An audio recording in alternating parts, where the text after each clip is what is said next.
I really love coming out here. I was kind of hoping it'd be a little bit colder, but it's still nice. You know how in Spider-Man all the Peters have their spot that they go to kind of get away from everything and escape. This is definitely that spot for me.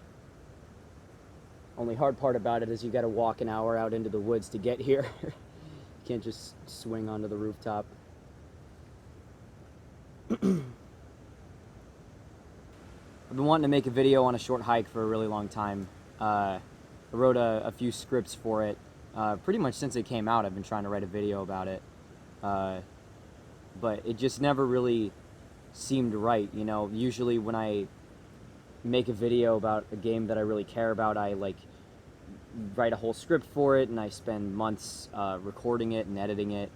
But it didn't really seem like the right fit to give a short hike that kind of treatment. Not because I care about it less than the others, but just because it is such a short and simple game. It's very effective for what it is, but you know, giving it just sort of a whole production just didn't really seem to fit with what the game represents. So I'm out here today in the woods, and I don't have a script. I'm winging it, and usually when I wing it, I have a really hard time keeping my thoughts succinct, but the fact that I'm out in the middle of the woods with a limited camera battery life will hopefully encourage me to keep this as brief as I can. So, yeah, where to begin? I first heard about the game from a tweet, of all things, which is funny because as much as I don't like Twitter and I'm not a huge fan of the way that I have such an attachment to it, I found some really cool indie game projects on Twitter. It immediately seemed like the kind of game that I'd be into. I really liked the style of it and sort of the cutesy, simplistic nature of it. And I immediately picked it up once it released, but I don't think I could have anticipated how much it would end up impacting me and how important it would still be to me years later now. I don't even remember when the game came out. I think it was like 2019 or something. But yeah, I mean, I still think about it pretty much every day since I played it,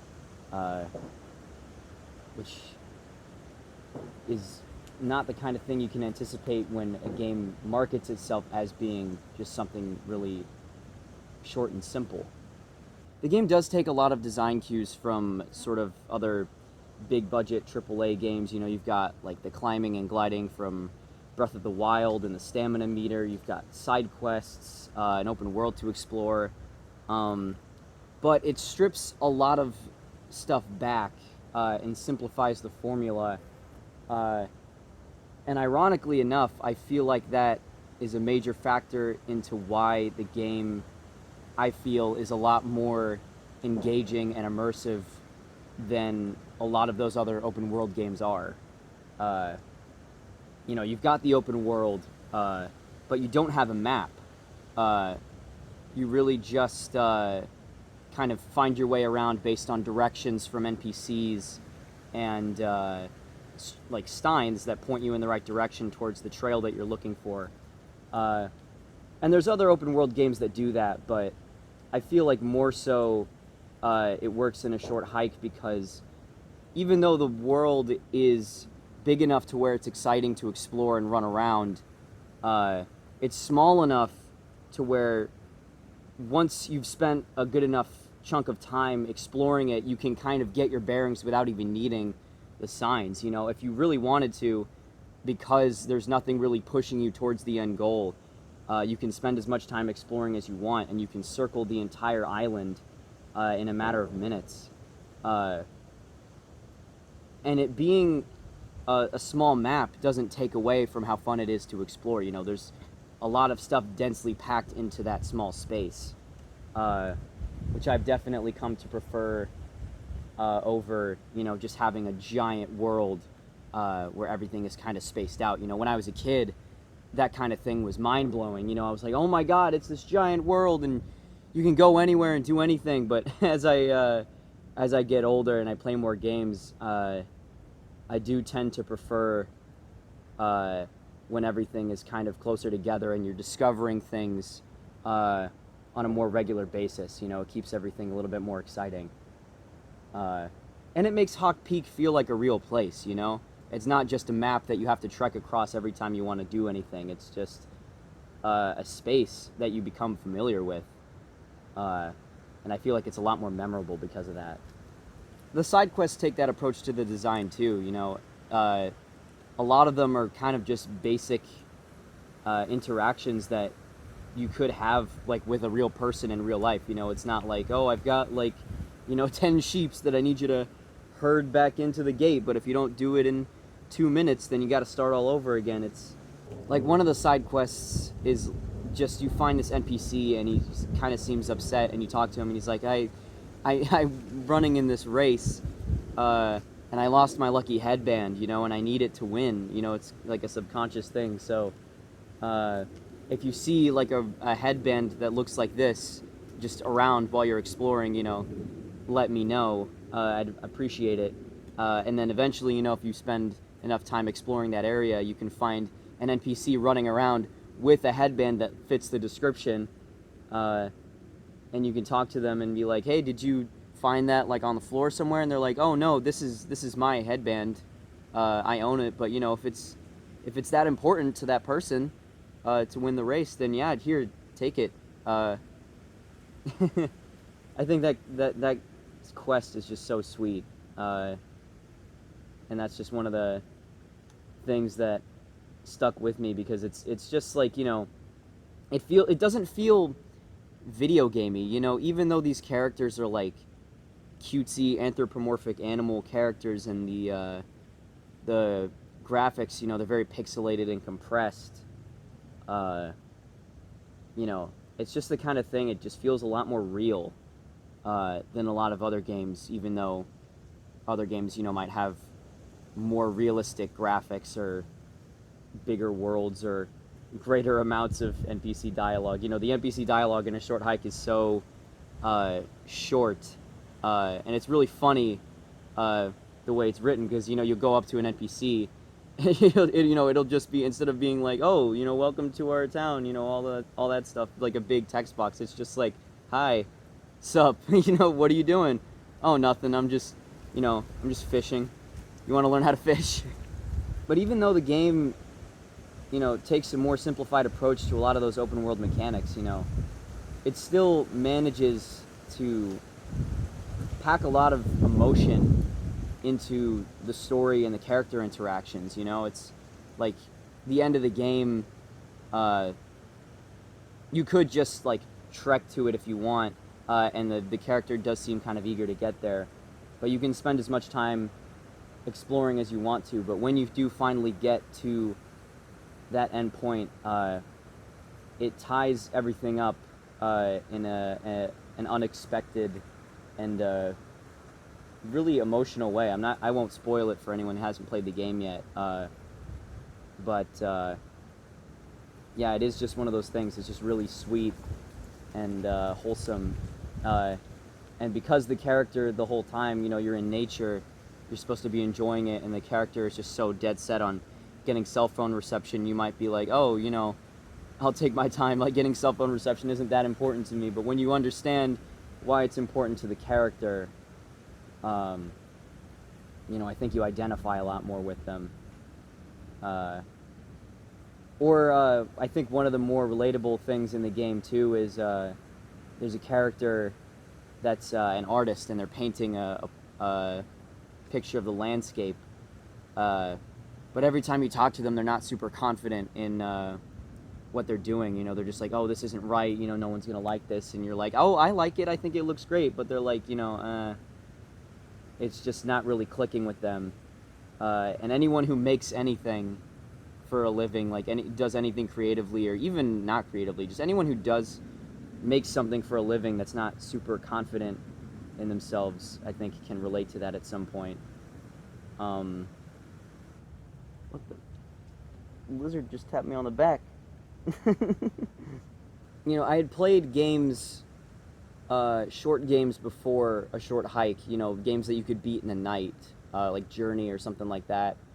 And I've come to really appreciate those types of games in general, just because I am someone who becomes busier as I get older, and I don't have as much time or energy to devote to, you know, putting 100 hours into giant open world RPGs. You know, I kind of prefer something that I can just enjoy in its entirety in one sitting. Someone's shooting stuff.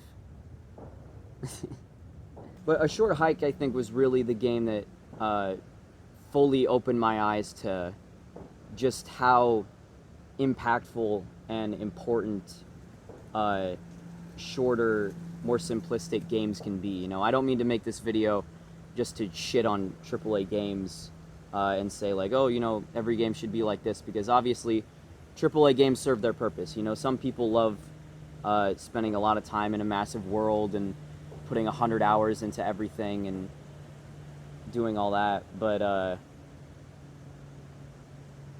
yeah, I mean, I think in recent years I've definitely gravitated more towards shorter stuff, and I do think that in general smaller independent games are better able to convey sort of like more grounded human emotions in more simplistic ways than a lot of AAA games, just because it is typically one person or a few people behind it, so their voice is really able to come through a lot stronger in the final product, whereas in a AAA game, you know, so many talented people work on those games, but sometimes individual voices just kind of get lost. It's one of the few games I think that actually genuinely captures the joy of just exploring and being outside and being in nature, because of how non-intrusive the mechanics are. You know, you're not worried about like following a waypoint to get somewhere, or even like collecting a certain amount of things, or just like whatever you're doing at any given moment, even if you did take on a side quest from an NPC, it's not ever really something where you're like, oh, I gotta do this and only this until it's done. It's just, no, like, just explore, you know, take it at your own pace, and then maybe you'll find something cool. You probably will, because the map is super well designed. Hey there. And of course, you know, I couldn't make a video about A Short Hike without talking about the excellent soundtrack by Mark Sparling. Just one of the most beautiful video game soundtracks I think I've ever heard. I listen to it all the time, especially when I'm actually out on a real hike. You know, it just fits that vibe, and it just adds so much to the game, and it dynamically changes based on where you are in the map. You know, the higher you get on the mountain, it just gets more dramatic. It's a little bit more fun when you're just down in the beginning areas. Yeah, I can't even really accurately describe like the feeling of it. You know, it's just perfect. It's just really perfect. But yeah, I mean, A Short Hike. I had been hiking before A Short Hike came out, but it's really one of the only games I've had that really captures the joy of just, you know, adventuring and exploring, and meeting people along the way and discovering things. And, you know, it's a hard thing to put into words. That's why I've never been able to write a video about it, and that's probably why this video is gonna have way too much footage that I'm gonna have to sift through to find what's usable. But yeah, I mean, as long as I get to share my love for the game in some way, you know, I'm happy with that. So if you haven't picked up the game, I definitely highly recommend it. It's dirt cheap on pretty much everything. So you've got pretty much nothing to lose.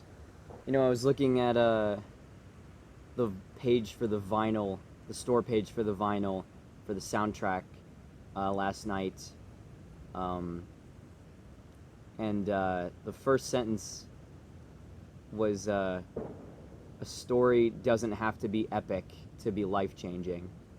And I really like that quote. I think it's funny that it came from there of all places. You know, maybe it came from somewhere else, but, you know, props to whoever wrote that description. But, yeah, I like that.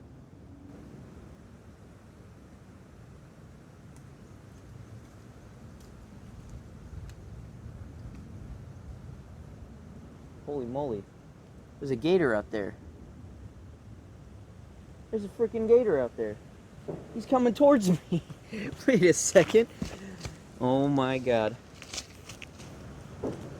Check him out.